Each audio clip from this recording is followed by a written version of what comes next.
was saying the breach occurred in February of 2014, and it happened when an employee opened a phishing email. When that email was open, it downloaded malicious content, which then allowed the hacker to move laterally across the system and escalate his privileges. He used over 50 different computers and gained access to 90 different accounts, including the data warehouse, which contained the personal information. And this information included stuff like names, addresses, social security number, medical ID, income data, employment information, birthdays. The only thing it didn't really have was credit cards, and that was because that's stored on a separate server. Now, the Anthem itself didn't detect the breach for almost 11 months. They didn't find it until January of 27th, 2015.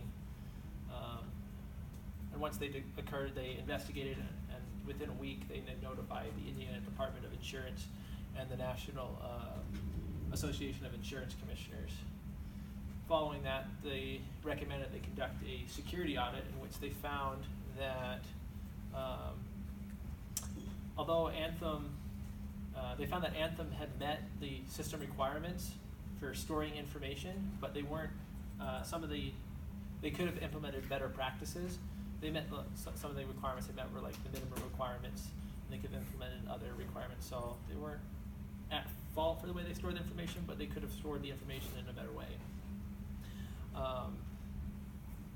With that 11 months, the hacker gained access to over 80 million records of personal information, which resulted in the largest settlement in healthcare data breach history at $150 million for credit card monitoring.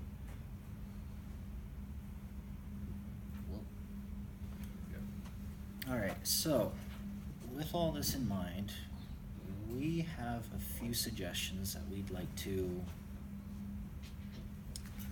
pose to the group.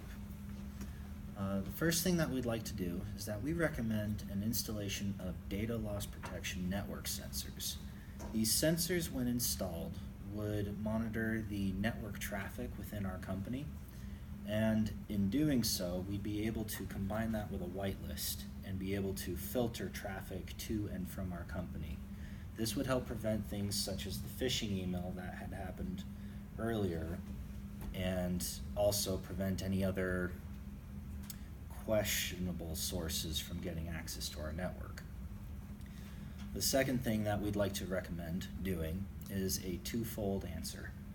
One, we'd like to implement mandatory access control, and this would be because mandatory access control would allow us to be able to monitor our employees' network access as well as computer access and help prevent a situation whereas in Anthem, where the hacker had a chance to be able to escalate his privileges, we're able to limit the amount of privilege to each employee within the company.